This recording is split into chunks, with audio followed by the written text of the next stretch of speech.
టాలీవుడ్ అగ్ర హీరో అల్లు అర్జున్ కు తెలంగాణ రాష్ట్ర పోలీసులు ఊహించని షాక్ ఇచ్చారు. సంధ్య థియేటర్ తొక్కిసలాట ఘటనలో అల్లు అర్జున్ కు బెయిల్ ఇవ్వకూడదని పోలీసులు కోర్టును ఆశ్రయించడం జరిగింది. ఈ కేసులో అల్లు అర్జున్ కి రెగ్యులర్ బెయిల్ ఇవ్వకూడదని నాంపల్లి కోర్టుని తెలంగాణ పోలీసులు కోరారు.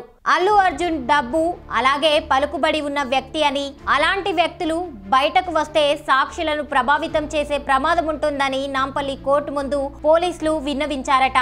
అంతకు ముందు అల్లు అర్జున్ పోలీస్ స్టేషన్ లో కూడా సహకరించలేదని, అందుకే అరెస్ట్ చేశామని పోలీసులు తెలిపారు. ఇప్పుడు బెయిల్ ఇస్తే మళ్ళీ అదే పరిస్థితి ఎదురవుతోందని, కేసుకు అస్సలు సహకరించే అవకాశం ఉండదని పోలీసులు వాదిస్తున్నారు. సంధ్య థియేటర్ తొక్కిసలాట కేసులో దర్యాప్తు ఇంకా కొనసాగుతున్నందున బెయిల్ వద్దంటున్నామని పోలీసులు కోరారు.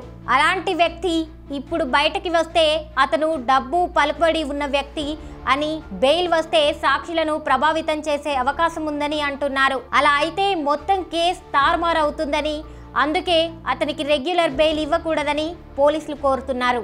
మరోవైపు ఆసుపత్రిలో చికిత్స పొందుతున్న శ్రీతేజ్ ఆరోగ్యం మళ్లీ విషమించింది. అతనిని డాక్టర్లు మళ్లీ వెంటిలేటర్ మీద పెట్టారు. ఒకవేళ బాబుకి ఏదైనా అయితే అల్లు అర్జున్ ను మళ్లీ అరెస్ట్ చేసే అవకాశం ఉందని అంటున్నారు. మరి దీనిపై నాంపల్లి కోర్టు ఎలాంటి నిర్ణయం తీసుకుంటుందో చూడాలి.